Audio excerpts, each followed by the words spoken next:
करके आओ। सतगुर का ज्ञान प्राप्त करने वास्ते सानू हुक्म है कि संगत रूपी स्कूल दे अंदर आपां हाजरी भरनी हुंदी है, क्योंकि संगत नूं गुरबाणी दे अंदर एक स्कूल का नाम दिता गया। सत संगत सतगुर चाट साल है, जित हर गुण सिखा। जिथे आके असी हरि दे गुणां नूं सुनना हुंदा, विचारना हुंदा ते सिखना हुंदा। आओ जो पातशाह की किरपा दे नाल अपनी आनंद साहब बाणी की चल रही है विचार, अगे आपां शुरू करिए। अज आपां 29ਵੀਂ पौड़ी तो करनी है आरंभ, जिहदे अंदर बड़ी गहराई दे नाल सानू समझाया गया। तीसरे पातशाह गुरु अमरदास साहिब जी महाराज वल्लों महाराज समझा रहे हैं, जैसी अगन उधर में है तैसी बाहर माया, माया अगन सब इको जेही, करते खेल रचाया।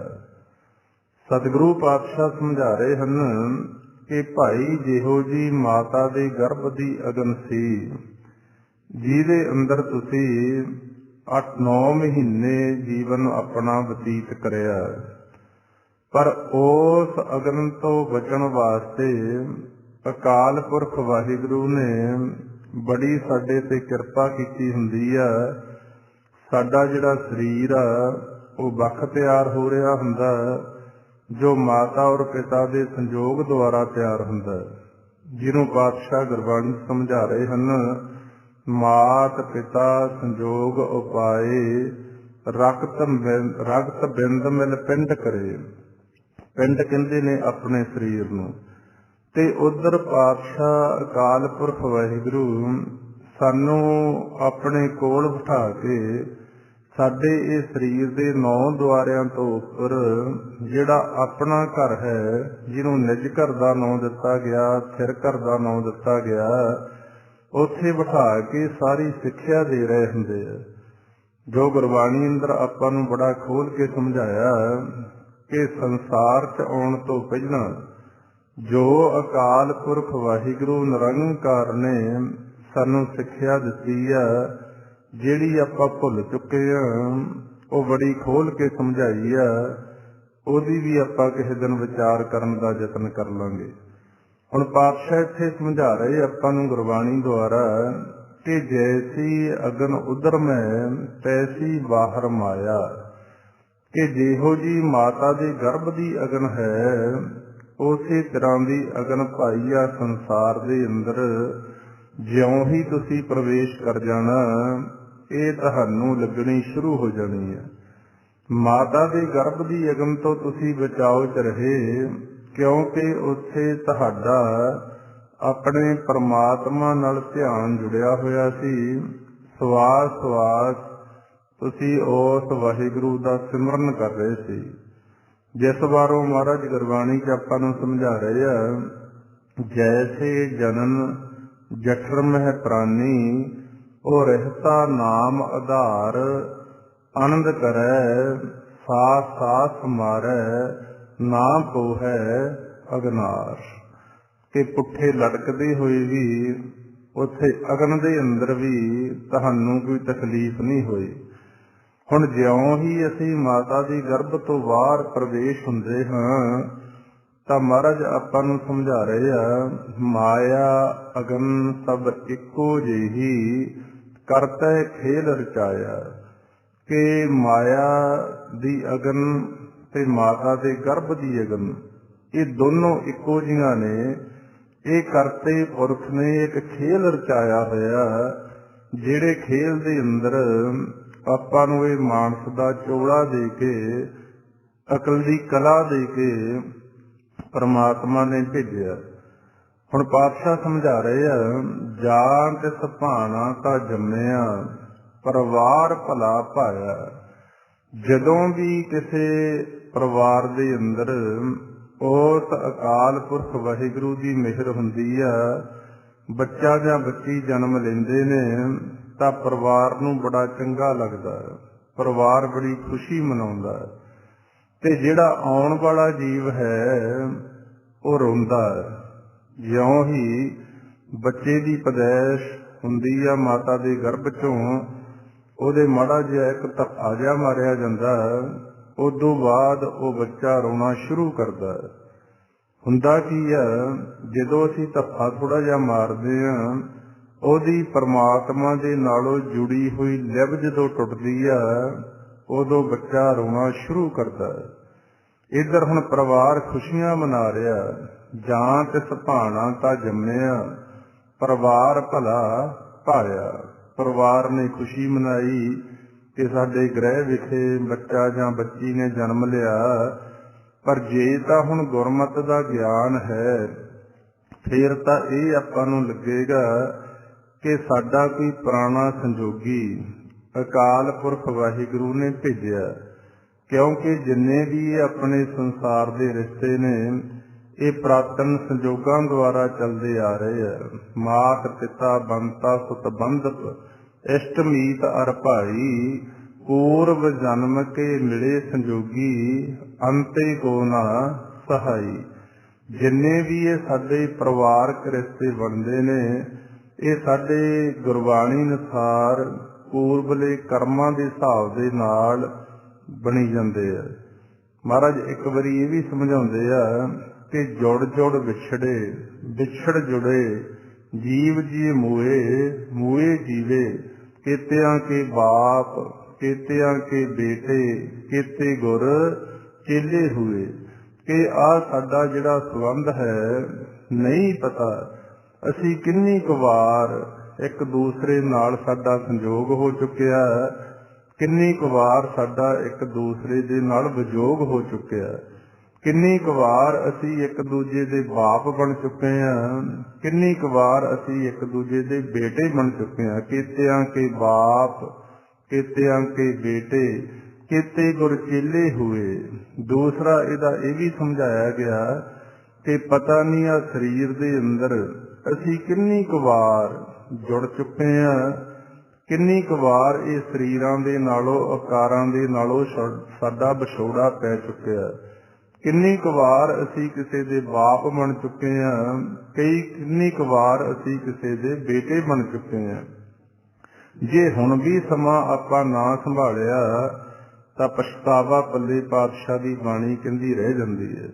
ਕੇਤਿਆਂ ਕੇ ਬਾਪ, ਕੇਤਿਆਂ ਕੇ ਬੇਟੇ, ਕੇਤੇ ਗੁਰ ਚੇਲੇ ਹੋਏ, ਆਗੇ ਪਾਛੈ ਗਣਤ ਨ ਆਵੇ, ਕਿਆ ਜਾਤੀ ਕਿਆ ਹੁਣ ਹੋਏ। ਕਹਿੰਦੇ ਇਹਨਾਂ ਗੱਲਾਂ ਦੀ ਗਿਣਤੀ ਨਹੀਂ ਹੁੰਦੀ, ਤੇ ਜੇ ਅਜੇ ਵੀ ਸਮਾਂ ਨਾ ਸੰਭਾਲਿਆ, ਆਪਣੇ ਮੂਲ ਦੇ ਅੰਦਰ ਨਾ ਅਭੇਦ ਹੋਏ, ਪਤਾ ਨਹੀਂ ਕਿੰਨੇ ਕੁ ਸਾਨੂੰ ਹੋਰ ਜਨਮ ਲੈਣੇ ਪੈਣ। ਤਾਂ ਇੱਥੇ ਹੁਣ ਪਾਤਸ਼ਾਹ ਸਮਝਾ ਰਹੇ ਆ ਕਿ ਬੱਚੇ ਨੇ ਜਨਮ ਲੈ ਲਿਆ, ਜਾਣ ਤਿਸ ਭਾਣਾ ਤਾਂ ਜੰਮਿਆ, ਉਸ ਅਕਾਲ ਪੁਰਖ ਵਾਹਿਗੁਰੂ ਦੇ ਹੁਕਮ ਅਨੁਸਾਰ ਜਨਮ ਹੋ ਗਿਆ, ਪਰਿਵਾਰ ਭਲਾ ਭਾਇਆ। ਪਰਿਵਾਰ ਨੇ ਖੁਸ਼ੀ ਮਨਾਈ ਕਿ ਸਾਡੇ ਗ੍ਰਹਿ ਵਿਖੇ ਬੱਚਾ ਪੈਦਾ ਹੋਇਆ। ਹੁਣ ਜਿਹੜਾ ਆਉਣ ਵਾਲਾ ਹੈ ਉਹਨੇ ਰੋਣਾ ਸ਼ੁਰੂ ਕਰਤਾ, ਕਿਉਂਕਿ ਬੱਚਾ ਜਨਮ ਦੇ ਸਮੇਂ ਰੋਂਦਾ। ਰੋਂਦੇ ਦਾ ਕਾਰਨ ਕੀ ਹੈ? ਲਿਵ ਛੁੜਕੀ ਲੱਗੀ ਤ੍ਰਿਸ਼ਨਾ, ਮਾਇਆ ਅਮਰ ਵਰਤਾਇਆ। ਜਿਉਂ ਹੀ ਮਾਲਕ ਪਰਮਾਤਮਾ ਦੇ ਨਾਲੋਂ ਲਿਵ ਟੁੱਟੀ, ਜਿਹੜੀ ਜੁੜੀ ਹੋਈ ਸੀ, ਤੇ ਬੱਚੇ ਨੇ ਰੋਣਾ ਸ਼ੁਰੂ ਕਰਤਾ, ਤੇ ਇੱਧਰ ਮਾਇਆ ਨੇ ਆਪਣਾ ਜਿਹੜਾ ਖੇਲ ਹੈ ਉਹ ਵੀ ਸ਼ੁਰੂ ਕਰਤਾ। ਚਾਰ ਪਦਾਰਥ ਲੈ ਜਗ ਜਨਮਿਆ, ਸ਼ਿਵ ਸ਼ਕਤੀ ਕਰ ਵਾਸ ਧਰੇ, ਲਾਗੀ ਭੂਖ ਮਾਇਆ ਮਗ ਜੋ ਹੈ, ਰਤਨ ਪਦਾਰਥ ਮੋਹੇ ਖਰੇ। ਜਿਉਂ ਹੀ ਮਾਤਾ ਦੀ ਗਰਭ ਚੋਂ ਬੱਚੇ ਨੇ ਪੈਦਾਇਸ਼ ਹੋਈ, ਲਿਵ ਟੁੱਟੀ, ਰੋਣਾ ਸ਼ੁਰੂ ਕਰਤਾ, ਤੇ ਸੰਸਾਰ ਦੇ ਪਦਾਰਥ ਉਹਨੂੰ ਆਪਾਂ ਦੇਣੇ ਸ਼ੁਰੂ ਕਰ ਦਿੰਦੇ ਆ। ਗੁੜਤੀ ਯਾਦਕ ਕਹਿ ਲਓ, ਜੋ ਵੀ ਸਮੇਂ ਦਾ ਪਦਾਰਥ ਹੈ, ਕਿ ਜਿਹੜਾ ਉਧਰੋਂ ਪਦਾਰਥ ਉਹਨੂੰ ਮਾਤਾ ਦੇ ਗਰਭ ਦੇ ਅੰਦਰ ਮਿਲ ਰਿਹਾ ਸੀ, ਪਰਮਾਤਮਾ ਦਾ ਨਾਮ ਰਸ ਮਿਲ ਰਿਹਾ ਸੀ, ਜਿਉਂ ਹੀ ਉਹਦੇ ਨਾਲੋਂ ਥੋੜਾ ਜਿਹਾ ਵਿਛੋੜਾ ਪਿਆ ਤਾਂ ਬੱਚੇ ਨੇ ਰੋਣਾ ਸ਼ੁਰੂ ਕੀਤਾ, ਤੇ ਇੱਧਰੋਂ ਦੁਨੀਆ ਦਾ ਪਦਾਰਥ ਮਿਲਣਾ ਸ਼ੁਰੂ ਹੋ ਗਿਆ। ਪ੍ਰੈਕਟੀਕਲ ਆਪਾਂ ਕਰ ਸਕਦੇ ਹਾਂ, ਜੇ ਕਿਸੇ ਦੇ ਘਰ 'ਚ कोई महीना सवा महीने का बच्चा छोटा होवे, ਉਹਦੇ ਕੋਲੇ ਬੈਠ ਕੇ ਆਪਾਂ ਬੜਾ ਕੁਝ ਸਿੱਖ ਸਕਦੇ ਹਾਂ। ਉਹ ਕਈ ਵਾਰ ਆਪਣੇ ਸਵਾਸ ਥੋੜੇ ਜਿਹੇ ਤੇਜ਼ ਕਰ ਲੈਂਦਾ ਤੇ ਫਿਰ ਥੋੜੇ ਜਿਹੇ ਸਵਾਸ ਉਹ ਰੋਕਦਾ ਤੇ ਨੇਤਰ ਥੋੜੇ ਜਿਹੇ ਉੱਪਰ ਨੂੰ ਚੜ੍ਹਦੇ ਆ ਤੇ ਫਿਰ ਉਹ ਖਿੜਖਿੜ ਕਰਕੇ ਹੱਸਣਾ ਸ਼ੁਰੂ ਕਰ ਦਿੰਦਾ, ਜਿਹਨੂੰ ਆਮ ਦੁਨੀਆ ਦੇ ਗਿਆਨ ਦੁਆਰਾ ਆਪਾਂ ਇਹ ਸਮਝਦੇ ਹਾਂ ਕਿ ਵਿਆਹ ਮਾਤਾ ਸੌਂਦੀ ਹੈ। ਐਸਾ ਨਹੀਂ। ਸਤਿਗੁਰੂ ਪਾਤਸ਼ਾਹ ਦੀ ਬਾਣੀ ਦੇ ਅੰਦਰ ਭੇਜ ਦਿੱਤਾ ਗਿਆ ਕਿ ਜਦੋਂ ਉਹ ਬੱਚੇ ਨੂੰ ਆਪਣੇ ਮਾਲਕ ਪ੍ਰਮਾਤਮਾ ਦਾ ਵਿਛੋੜਾ ਤੰਗ ਕਰਦਾ, ਉਹ ਕੀ ਕਰਦਾ, ਉਹਦੀ ਗਰਭ ਦੇ ਅੰਦਰ ਟ੍ਰੇਨਿੰਗ ਹੋਈ ਹੁੰਦੀ ਹੈ। ਉਹ ਆਪਣੇ ਸਵਾਸਾਂ ਨੂੰ ਥੋੜਾ ਜਿਹਾ ਤੇਜ਼ ਕਰਕੇ ਜਦੋਂ ਮਾੜੀ ਜੀ ਪਾਉਣ ਨੂੰ ਰੋਕਦਾ ਤੇ ਜਿਹੜਾ ਦਰ ਬੰਦ ਹੋਇਆ ਹੁੰਦਾ ਜਨਮ ਸਮੇਂ, ਉਹ ਦਰ ਦੁਆਰਾ ਖੋਲ ਕੇ ਆਪਣੇ ਮਾਲਕ ਪ੍ਰਕਾਸ਼ ਦੇ ਦਰਸ਼ਨ ਜਦੋਂ ਉਹਨੂੰ ਹੁੰਦੇ ਆ ਤੇ ਖਿੜਖਿੜ ਕਰਕੇ ਫਿਰ ਹੱਸਦਾ। ਇਸੇ ਕਰਕੇ ਆ ਸਾਸ ਗਰਾਸ ਵਿਧੀ ਦੁਆਰਾ ਜਿਹੜਾ ਸਿਮਰਨ ਆਪਾਂ ਨੂੰ ਗੁਰੂ ਨਾਨਕ ਦੇ ਘਰ ਨੇ ਦੱਸਿਆ, ਇਹ ਵੀ ਇਸ ਤਰ੍ਹਾਂ ਹੀ ਆ। ਜਿਉਂ-ਜਿਉਂ ਅਸੀਂ ਸਾਸ ਗਰਾਸ ਸਿਮਰਨ ਕਰਦੇ ਚੱਲਾਂਗੇ, ਹੌਲੀ ਹੌਲੀ ਸਾਡੇ ਤੇ ਵਾਹਿਗੁਰੂ ਦੀ ਕਿਰਪਾ ਜਦੋਂ ਹੋਣੀ ਸ਼ੁਰੂ ਹੋ ਗਈ, ਸਾਡੇ ਸਵਾਸ ਵੱਖ ਚੱਲੀ ਜਾਣਗੇ ਤੇ ਮਨ ਸਾਡਾ ਇਹਦੇ ਚੋਂ ਵੱਖ ਹੋ ਜਾਊਗਾ। ਉਹ ਜਿਹੜਾ ਪਾਉਣ ਦਾ ਸੰਤੁਲਨ ਵਿਗੜਿਆ ਹੋਇਆ, ਆਪਾਂ ਪ੍ਰੈਕਟੀਕਲ ਕਰ ਲਿਓ। ਆਪਣੇ ਕਿਤੇ ਖੱਬੇ ਨੱਕ ਰਾਹੀਂ ਸਵਾਸ ਵੱਧ ਚੱਲਦੇ ਆ, ਕਿਤੇ ਸੱਜੇ ਰਾਹੀਂ ਵੱਧ ਚੱਲਦੇ ਆ। ਜੇ ਸੱਜੇ ਪਾਸੇ ਸਵਾਸ ਆਪਣੇ ਵੱਧ ਚੱਲਦੇ ਆ ਤਾਂ ਸਾਨੂੰ ਕ੍ਰੋਧ ਬਹੁਤ ਚੜ੍ਹਦਾ। ਇਸ ਕਰਕੇ ਜਿਹੜੇ ਇਨਸਾਨਾਂ ਨੂੰ ਜ਼ਿਆਦਾ ਕ੍ਰੋਧ ਚੜ੍ਹਦਾ, ਕ੍ਰੋਧ ਦਾ ਇਲਾਜ ਗੁਰਬਾਣੀ ਅੰਦਰ ਦੱਸਿਆ ਗਿਆ ਕਿ ਤੁਸੀਂ ਆਪਣਾ ਧਿਆਨ ਥੋੜਾ ਜਿਹਾ ਖੱਬੇ ਪਾਸੇ, ਕਿਉਂਕਿ ਖੱਬਾ ਨੇਤਰ ਚੰਦਰਮਾ ਕਿਹਾ ਗਿਆ ਤੇ ਸੱਜੇ ਨੂੰ ਸੂਰਜ ਕਿਹਾ ਗਿਆ। ਜਦੋਂ ਥੋੜਾ ਜਿਹਾ ਧਿਆਨ ਅਸੀਂ ਖੱਬੇ ਪਾਸੇ ਰੱਖਾਂਗੇ ਤਾਂ ਸਾਡਾ ਇਹ ਕ੍ਰੋਧ ਤੇ ਕੁਛ ਨਾ ਕੁਛ ਹੱਲ ਹੋ ਜਾਊਗਾ। ਜਦੋਂ ਫਿਰ ਅਸੀਂ ਇਹ ਸਾਸ ਗਰਾਸ ਵਿਧੀ ਦੁਆਰਾ ਸਿਮਰਨ ਕਰਦੇ ਆ, ਦੋਨੇ ਪਾਸੇ ਪੌਣ ਸਮ ਹੋ ਜਾਂਦੀ ਆ। ਉਹ ਜਿਹੜਾ ਜਿੰਦਰਾ ਲੱਗਿਆ ਹੋਇਆ, ਪਾਉਣ ਦਾ ਸੰਤੁਲਨ ਵਿਗੜਿਆ ਹੋਇਆ, ਉਹ ਸਾਡਾ ਰਸਤਾ ਜਦੋਂ ਖੁੱਲਦਾ ਤਾਂ ਪ੍ਰਮਾਤਮਾ ਦੇ ਨਾਲ ਜੀਵ ਅਭੇਦ ਹੁੰਦਾ, ਉਹਦੇ ਦਰਸ਼ਨ ਹੁੰਦੇ ਆ। 9 ਦੁਆਰਿਆਂ ਤੋਂ ਉੱਪਰ ਉੱਠਦਾ ਮਨ। ਇਸੇ ਤਰ੍ਹਾਂ ਉਹ ਸਵਾ ਕੁ ਮਹੀਨੇ ਤੱਕ ਬੱਚੇ ਨੂੰ ਗਿਆਨ ਹੁੰਦਾ। ਜਦੋਂ ਉਹ ਆਪਦੇ ਮਾਲਕ ਦੇ ਵਿਛੋੜੇ 'ਚ ਰੋਂਦਾ ਤੇ ਫਿਰ ਇਹ ਸਵਾਸ ਤੇਜ਼ ਕਰਕੇ ਹੌਲੀ ਜਿਹੇ ਕੇ ਪਾਉਣ ਰੁਕਦੀ ਆ, ਉਹਨੂੰ ਮਾਲਕ ਦੇ ਦਰਸ਼ਨ ਹੁੰਦੇ ਨੇ ਨੇਤਰ ਬੰਦ ਤੋਂ, ਤੇ ਉਹ ਖਿੜਖਿੜ ਕਰਕੇ ਹੱਸਦਾ। ਕਈ ਬੱਚੇ 2-2, 3-3 ਸਾਲ ਤੱਕ ਉਮਰ ਆਪਾਂ ਦੇਖ ਸਕਦੇ ਹਾਂ, ਉਹ ਦੋਨੋਂ ਨੇਤਰ ਖੋਲ ਕੇ ਆ ਖਾਲੀ ਖਲਾ ਵੱਲ ਟਿਕ-ਟਿਕੀ ਲਾ ਕੇ ਝਾਕਦੇ ਹੁੰਦੇ ਆ ਤੇ ਨਾਲੇ ਹੱਸਦੇ ਹੁੰਦੇ ਆ। ਤੇ ਅਸੀਂ ਸੋਚਦੇ ਹੁੰਦੇ ਆ ਵੀ ਇਹ ਕੀ ਵੇਖ ਰਿਹਾ ਬੱਚਾ। ਚਲੋ ਅੱਜ ਤਾਂ ਸਮਾਂ ਬੜਾ ਤੇਜ਼ ਤਰਾਰ ਆ ਤੇ ਬੱਚਿਆਂ ਨੂੰ ਖੁੱਲੇ ਆਮ ਖੇਡਣ ਦਾ ਸਮਾਂ ਵੀ ਨਹੀਂ ਮਿਲਦਾ। ਤੇ ਪੁਰਾਣੇ ਆਪਾਂ ਬਜ਼ੁਰਗਾਂ ਤੋਂ ਸੁਣਦੇ ਰਹੇ ਜਾਂ ਅੱਜ ਵੀ ਜਿੱਥੇ ਸੋਝੀ ਆ ਉਹ ਦੇਖ ਲੈਂਦੇ ਆ, ਉਹ ਟਿਕ-ਟਿਕੀ ਲਾ ਕੇ ਬੱਚਾ ਆ ਖਾਲੀ ਖਲਾ ਵੱਲ ਝਾਕਦਾ। ਉਹਦੀਆਂ ਅੱਖਾਂ ਦੇ ਮੂਹਰੋਂ ਦੀ ਭਾਵੇਂ ਹੱਥ ਲੰਘਾ ਦਿਓ, ਉਹ ਆਪਦੇ ਅੱਖ ਨਹੀਂ ਝਮਕਦਾ, ਉਹ ਹੱਸ ਰਿਹਾ ਹੁੰਦਾ। ਕਾਰਨ ਕੀ ਆ? ਉਦੋਂ ਉਹ ਨੇਤਰ ਸਮ ਕਰਕੇ, ਨੇਤਰ ਖੋਲ ਕੇ ਬਾਹਰ ਮੁਖ ਉਸ ਪ੍ਰਕਾਸ਼ ਪਰਮਾਤਮਾ ਦੇ ਦਰਸ਼ਨ ਕਰ ਰਿਹਾ ਹੁੰਦਾ, ਨੂਰ ਦੇ, ਤੇ ਖੁਸ਼ ਹੋ ਰਿਹਾ ਹੁੰਦਾ। ਫਿਰ ਜਿਉਂ-ਜਿਉਂ ਸਾਡੀ ਉਮਰ ਵੱਧਦੀ ਜਾਂਦੀ ਹੈ, ਆ ਸੰਸਾਰ ਦੀਆਂ ਲਹਿਰਾਂ ਦੇ ਅੰਦਰ ਸਾਡਾ ਮਨ ਜਾ ਵੜਦਾ। ਅਸੀਂ ਆਪਣਾ ਪਿਛੋਕੜ ਭੁੱਲ ਚੁੱਕੇ ਹਾਂ ਸਾਰੇ। ਸਾਨੂੰ ਤਾਂ ਇਹ ਵੀ ਨਹੀਂ ਚੇਤਾ ਕਿ ਅਸੀਂ ਜਨਮ ਤੋਂ ਲੈ ਕੇ ਹੁਣ ਤੱਕ ਕਿਵੇਂ ਸਾਡੇ ਮਾਂ-ਬਾਪ ਨੇ ਸਾਡੀ ਪਾਲਣਾ ਪੋਸ਼ਣਾ ਕੀਤੀ, ਕਿਵੇਂ ਉਹਨਾਂ ਨੇ ਸਾਡੀ ਖਾਤਰ ਦੁੱਖ ਝੱਲੇ। ਜਿਉਂ-ਜਿਉਂ ਇਨਸਾਨ ਜਵਾਨ ਅਵਸਥਾ ਦੇ ਅੰਦਰ ਆਉਂਦਾ, ਬਹੁਤ ਸਾਰਾ ਹੰਕਾਰ ਵੀ ਪੈਦਾ ਹੋ ਜਾਂਦਾ। ਅੱਜ ਸਮਾਂ ਇਹੋ ਜਿਹੇ ਮੋੜ ਤੇ ਆ, ਜ਼ਿਆਦਾਤਰ ਬੱਚੇ ਆਪਦੇ ਮਾਂ-ਬਾਪ ਦੀ ਕਦਰ ਵੀ ਨਹੀਂ ਕਰਦੇ। ਐਸੇ ਸ਼ਬਦ ਵੀ ਬੋਲ ਦਿੰਦੇ ਆ ਕਿ ਤੁਹਾਨੂੰ ਤਾਂ ਕਿਸੇ ਗੱਲ ਦੀ ਅਕਲ ਹੀ ਨਹੀਂ ਹੈ। ਦੇਖੋ, ਅਸੀਂ ਨਵੇਂ ਜ਼ਮਾਨੇ 'ਚ ਪੈਦਾ ਹੋਏ ਆ। ਉਦੋਂ ਫਿਰ ਮਾਂ-ਬਾਪ ਦੇ ਦਿਲ 'ਤੇ ਪੁੱਛਿਆ ਜਾਣਦਾ, ਪਰ ਇਸ ਗੱਲ ਦਾ ਨਹੀਂ ਪਤਾ ਕਿ ਜਿਹੜੇ ਸ਼ਬਦ ਤੁਸੀਂ ਬੋਲ ਰਹੇ ਹੋ, ਇਦੋਂ ਭੈੜੇ ਸ਼ਬਦ ਤੁਹਾਡੀ ਔਲਾਦ ਨੇ ਤੁਹਾਨੂੰ ਵੀ ਬੋਲਣੇ ਆ। ਜਿੱਦੇ ਇਸ ਗੱਲ ਦਾ ਸਾਡੀ ਨਿਰਣਾ ਕਰ ਲਿਆ ਤਾਂ ਸਾਡੀ ਭਾਸ਼ਾ ਆਪਦੇ ਮਾਂ ਬਾਪ ਪ੍ਰਤੀ ਥੋੜੀ ਜਿਹੀ ਸ਼ੁੱਧ ਹੋ ਜਾਊਗੀ। ਕਿਉਂਕਿ ਬਹੁਤ ਵੱਡਾ ਭੁਲੇਖਾ ਹਰੇਕ ਇਨਸਾਨ ਨੂੰ ਕਿ ਅਸੀਂ ਬੁੱਢੇ ਨਹੀਂ ਹੋਣਾ, ਪਰ ਇਹ ਅਟੱਲ ਸੱਚਾਈ ਆ। ਉਮਰ ਦੇ ਹਿਸਾਬ ਦੇ ਨਾਲ ਵਡੇਪਾ ਵੀ ਆਊਗਾ, ਸਰੀਰ ਵੀ ਜਵਾਬ ਦਊਗਾ, ਸਾਤੋਂ ਕਰਤ ਵੀ ਨਹੀਂ ਹੋਣੀ। ਤੇ ਜੇ ਅਸੀਂ ਆਪਦੇ ਮਾਂ ਬਾਪ ਦੀ ਕਦਰ ਨਹੀਂ ਕਰਦੇ ਤਾਂ ਮਤ ਕੋਈ ਆਸ ਰੱਖੇ ਕਿ ਸਾਡੀ ਕੋਈ ਕਦਰ ਕਰੂਗਾ। ਇਸ ਕਰਕੇ ਪਾਤਸ਼ਾਹ ਇੱਥੇ ਆਪਾਂ ਨੂੰ ਸਮਝਾ ਰਹੇ ਆ, ਜਿਉਂ ਹੀ ਸੰਸਾਰ ਦੇ ਅੰਦਰ ਸਾਡੀ ਇਹ ਦ੍ਰਿਸ਼ਟੀ ਖਿਲਦੀ ਆ ਤੇ ਅਗਨ ਕਿਹੜੀ ਆ, ਫਿਰ ਤਿੰਨ ਤਾਂ ਸਾਗਰ ਦੱਸੇ ਨੇ ਗੁਰਬਾਣੀ 'ਚ। ਇੱਕ ਨੂੰ ਅਗਨ ਸਾਗਰ ਕਿਹਾ ਗਿਆ, ਦੂਸਰੇ ਨੂੰ ਵਿਖ ਸਾਗਰ ਕਿਹਾ ਗਿਆ, ਤੀਸਰੇ ਨੂੰ ਸੁਖ ਸਾਗਰ ਕਿਹਾ ਗਿਆ। ਚਾਰ ਨਦੀਆਂ ਦੀ ਗੱਲ ਕੀਤੀ ਹੈ। ਹੰਸ ਹੇਤ ਲੋਭ ਕੋਪ ਚਾਰੇ ਨਦੀਆਂ ਅੱਗ।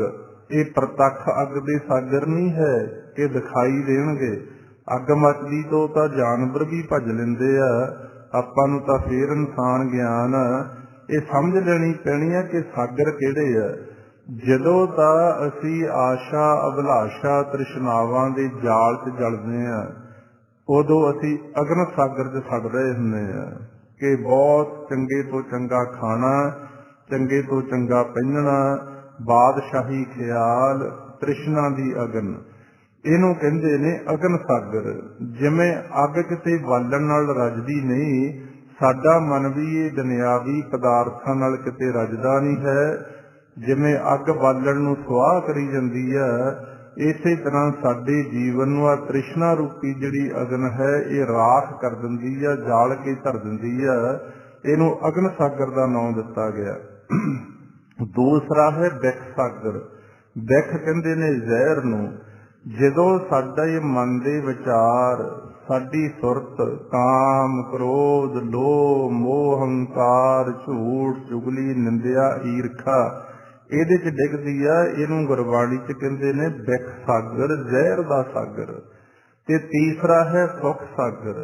ਜਦੋਂ ਸਾਡੇ ਸਤੋਗੁਣੀ ਵਿਚਾਰ ਹੁੰਦੇ ਆ, ਅੱਛੇ ਵਿਚਾਰ ਹੁੰਦੇ ਆ, ਤਾਂ ਆਪਣੇ ਮਨ ਦੇ ਅੰਦਰ ਧੌ, ਦਇਆ, ਧਰਮ, ਸਹਿਣਸ਼ੀਲਤਾ, ਉਹਨੂੰ ਸੁਖ ਸਾਗਰ ਕਹਿੰਦੇ ਆ। ਉਦੋਂ ਇਨਸਾਨ ਥੋੜਾ ਜਿਹਾ ਸੁੱਖ ਦੇ ਅੰਦਰ ਪ੍ਰਵੇਸ਼ ਕਰਦਾ। ਇਹ ਤਿੰਨ ਸਾਗਰ ਦੱਸੇ ਗਏ ਨੇ ਗੁਰਬਾਣੀ 'ਚ ਤੇ ਚਾਰ ਨਦੀਆਂ ਦੱਸੀਆਂ ਗਈਆਂ। ਹੰਸ ਹੇਤ ਲੋਭ ਕੋਪ ਚਾਰੇ ਨਦੀਆਂ ਅੱਗ। ਹੰਸ ਕਹਿਤਾ ਜਿਹੜੇ ਮਨ ਦੇ ਅੰਦਰ ਦਇਆ ਨਹੀਂ ਹੈ, ਨਿਰਦਈ ਬੰਦੇ ਨੂੰ। ਹੇਤ ਕਹਿੰਦੇ ਨੇ ਮੋਹ ਨੂੰ, ਲੋਭ ਕਹਿੰਦੇ ਨੇ ਲਾਲਚ ਨੂੰ, ਤੇ ਕੋਪ ਕਹਿੰਦੇ ਨੇ ਕ੍ਰੋਧ ਨੂੰ। ਇਹ ਚਾਰ ਨਦੀਆਂ ਦੱਸੀਆਂ ਗਈਆਂ। ਹੰਸ ਹੇਤ ਲੋਭ ਕੋਪ ਚਾਰੇ ਨਦੀਆਂ ਅੱਗ। ਪਵੇ ਦੱਜੇ ਨਾਨਕਾ ਤਰੀਏ ਕਰਮੀ ਲੱਗ। ਕਹਿੰਦੇ ਇਹਨਾਂ ਦੇ ਅੰਦਰ ਇਨਸਾਨ ਡਿੱਗਿਆ ਰਹਿੰਦਾ। ਜਿੰਨਾ ਚਿਰ ਮਾਲਕ ਦੀ ਬਖਸ਼ਿਸ਼ ਨਹੀਂ ਹੁੰਦੀ, ਉਹਨਾਂ ਚਿਰ ਸਾਡੀ ਸੁਰਤੀ, ਸਾਡਾ ਮਨ ਇਹਨਾਂ ਤੋਂ ਬਾਹਰ ਨਹੀਂ ਆਉਂਦਾ।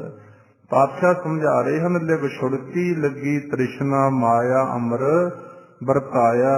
ਜਿਉਂ ਹੀ ਸਾਡੀ ਪਰਮਾਤਮਾ ਦੇ ਨਾਲੋਂ ਲਿਵ ਟੁੱਟੀ ਤੇ ਮਾਇਆ ਨੇ ਆਪਣਾ ਜ਼ੋਰ ਵਰਤਾ ਦਿੱਤਾ। ਹੋਰ ਗਹਿਰਾਈ 'ਚ ਜਾ ਕੇ ਆਪਾਂ ਸਮਝਣ ਦਾ ਯਤਨ ਕਰੀਏ।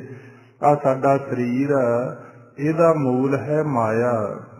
ਇਹ ਸਰੀਰ ਸਭ ਮੂਲ ਹੈ ਮਾਇਆ।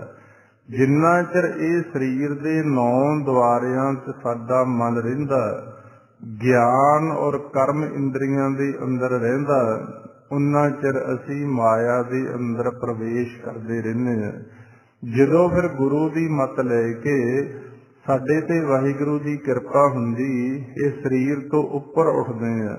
ਆ ਜਿਹੜੇ ਆਪਣੇ ਨੇਤਰ ਨੇ, ਨੇਤਰਾਂ ਦੇ ਵਿਚਾਲੜੀ ਜਗ੍ਹਾ ਵਾ, ਇਹਨੂੰ ਕਹਿੰਦੇ ਨੇ ਗੁਰਬਾਣੀ 'ਚ ਧਵਲ। ਜਿਵੇਂ ਬਾਹਰ ਆਕਾਸ਼ ਬ੍ਰਹਿਮੰਡ ਦੇ ਅੰਦਰ ਇੱਕ ਧਵਲ ਦੱਸੀ ਆ ਵਿਗਿਆਨੀਆਂ ਨੇ ਖੋਜ ਕਰਕੇ, ਕਿ ਜਿੰਨਾ ਚਿਰ ਧਵਲ ਤੋਂ ਥੱਲੇ ਕੋਈ ਚੀਜ਼ ਆ, ਜਹਾਜ਼ ਆਦਿਕ ਉੱਡਦੇ ਨੇ, ਜੋ ਵੀ ਆ, ਉਨਾ ਚਿਰ ਧਰਤੀ ਦੀ ਖਿੱਚ ਰਹਿੰਦੀ ਹੈ।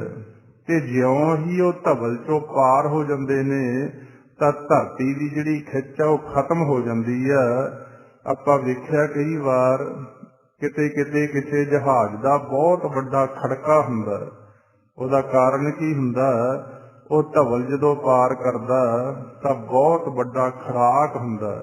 ਜਦੋਂ ਦੁਬਾਰੇ ਥੱਲੇ ਨੂੰ ਆਉਂਦਾ ਉੱਪਰ ਉਹਦੀ ਆਵਾਜ਼ ਨਹੀਂ ਸੁਣਦੀ ਤੇ ਇਸ ਤਰ੍ਹਾਂ ਆਪਾਂ ਨੂੰ ਲੱਗਦਾ ਹੁੰਦਾ ਕਿ ਜਿਵੇਂ ਧਰਤੀ ਹਿੱਲ ਗਈ ਹੁੰਦੀ ਆ, ਬਹੁਤ ਉੱਚੀ ਆਵਾਜ਼।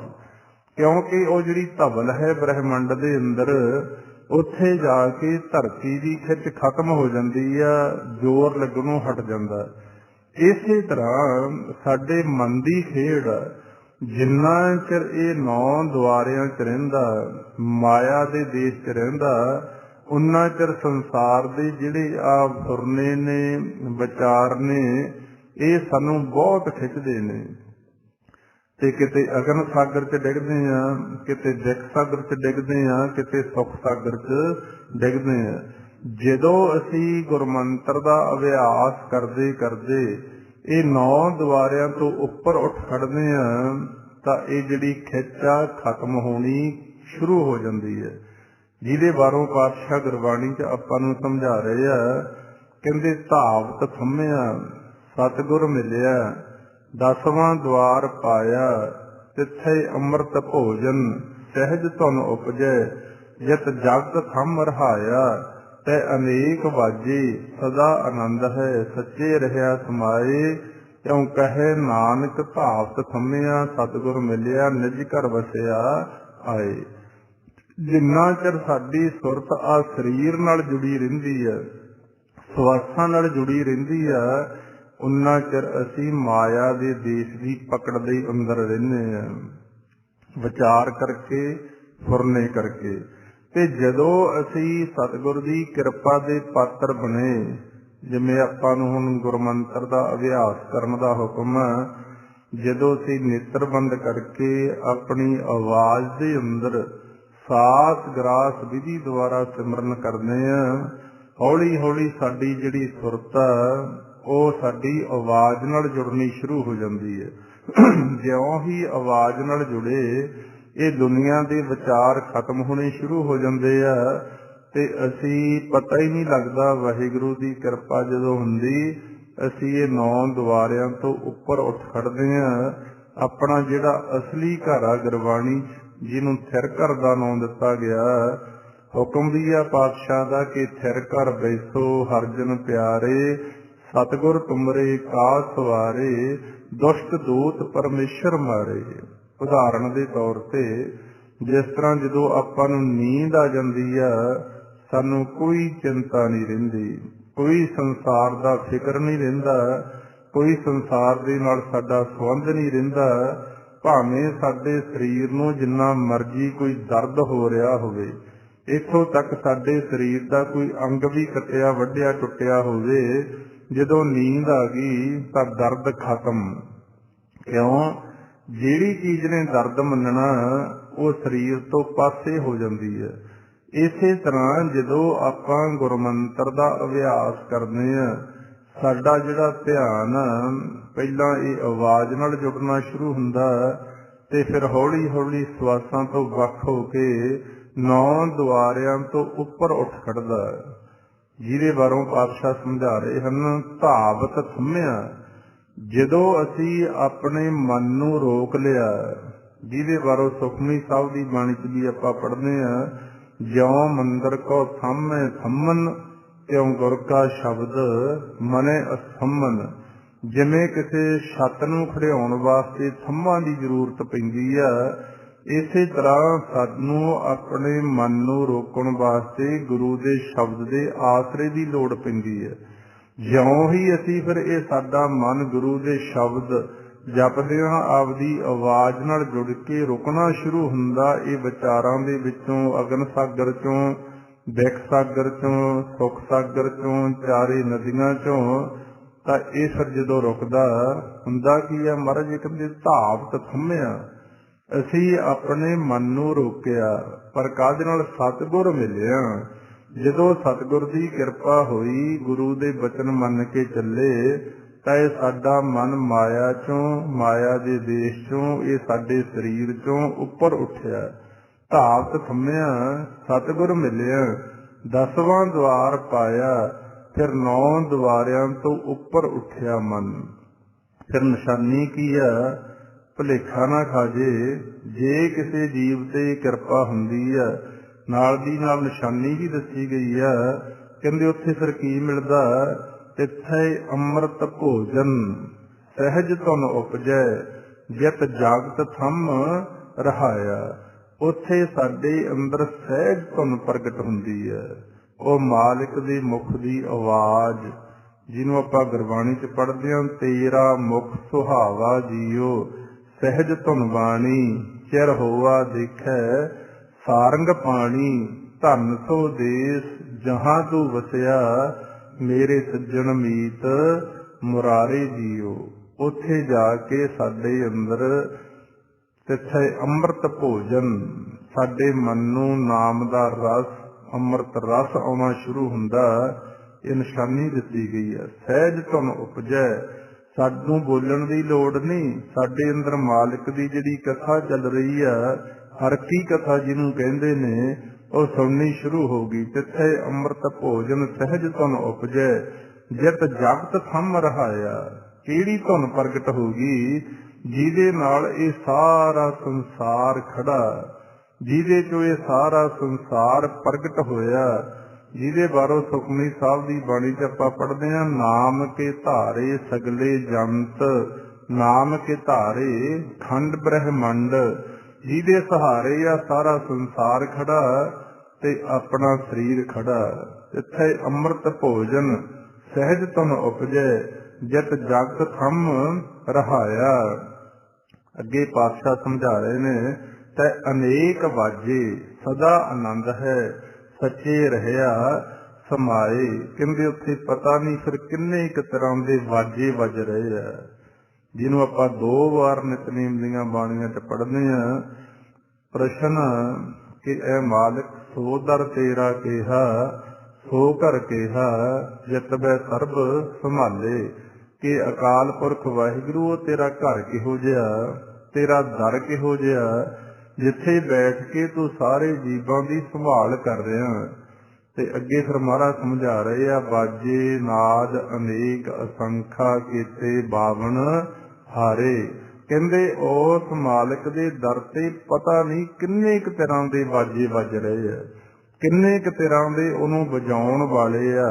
ਫਿਰ ਉਹ ਪੌੜੀ ਦੇ ਅੰਦਰ ਧੰਨ ਸ੍ਰੀ ਗੁਰੂ ਨਾਨਕ ਦੇਵ ਸਾਹਿਬ ਮਹਾਰਾਜ ਸਾਰਾ ਦੱਸ ਰਹੇ ਆ ਵੀ ਕਿਵੇਂ ਉਹਨੂੰ ਇਹ ਗਾ ਰਿਹਾ ਸਾਰਾ ਸੰਸਾਰ, ਅਜੇ ਵੀ ਵਸ ਨਹੀਂ ਕੀਤੀ।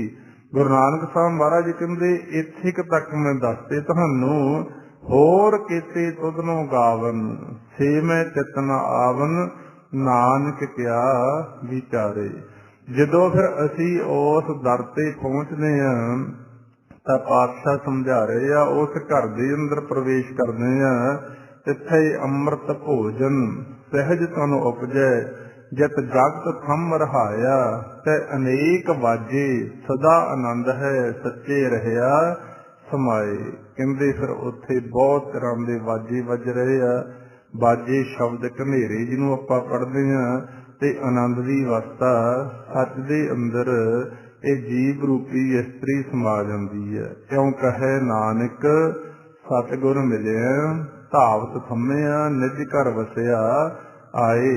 ਜਿਉਂ ਹੀ ਸਤਿਗੁਰ ਦੀ ਕਿਰਪਾ ਦੇ ਪਾਤਰ ਬਣੇ, ਇਹ ਸਾਡੇ ਚੱਲਦੇ ਹੋਏ ਮਨ ਦੇ ਵਹਾਅ ਨੂੰ ਜੋ ਵਿਚਾਰਾਂ 'ਚ ਚੱਲ ਰਿਹਾ ਰੁਕਿਆ ਤੇ ਨਿਜ ਘਰ ਦੇ ਅੰਦਰ ਪ੍ਰਵੇਸ਼ ਕਰ ਗਿਆ।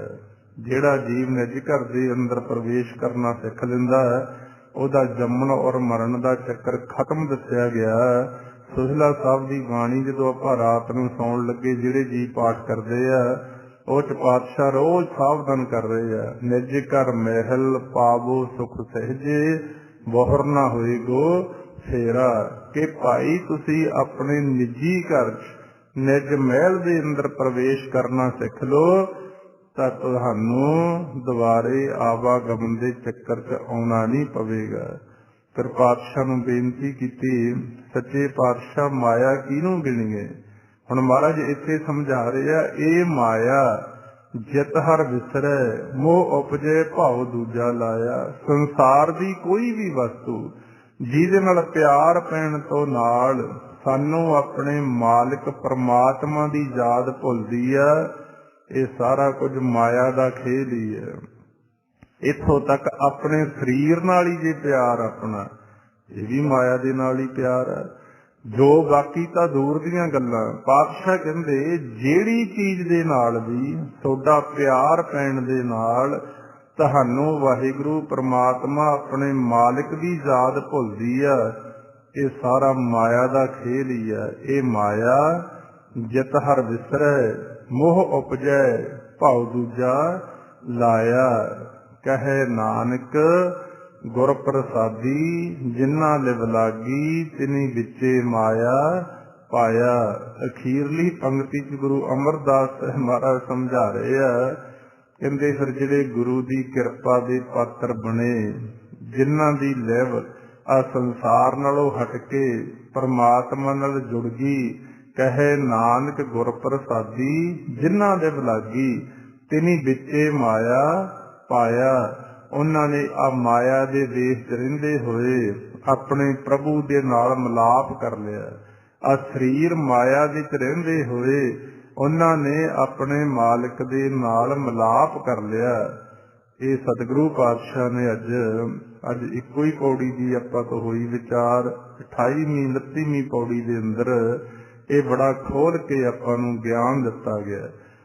इस करके आपां ख्याल रख के चलना, किते आपदे शरीर नाल ही ना जुड़े रहिए, ये संसार नाल ही ना जुड़े रहिए, ये पदार्थां नाल ही ना जुड़े रहिए।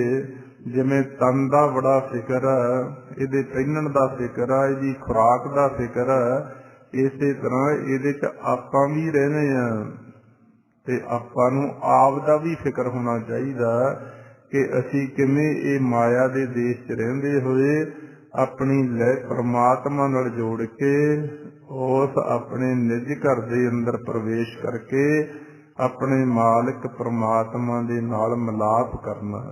जे आपां गुरु दी मत लेके चलांगे, जो गुर कहे सोई भल मानै, गुरु दी किरपा दे पात्र बन गए तां इसे शरीर च रहिंदियां, ये माया दे देश च रहिंदियां, ये काल दे देश च रहिंदियां आपदी काम किरत विरत करदियां, संसार दे धंधे करदियां होइयां अपने जीवन दे मनोरथ दी पूर्ति कर सकदे आ। कहे नानक गुर प्रसादी, जिन्ना लिव लागी तिनी विचे माया पाया। आओ फिर नाल दी नाल प्रैक्टिकल करदे चलीए गुरमंत्र दा अभ्यास कि किवें असीं अपने ध्यान नूं संसार चों कढ के मालिक दे नाल जोड़ना। वो आपां नूं पातशाह ने समझाया कि सिमरो सिमर सिमर सुख पावो, कल कलेश तन माहे मिटावो। हाँ जी, करो जी शुरू। वाहिगुरू वाहिगुरू वाहिगुरू वाहिगुरू वाहिगुरू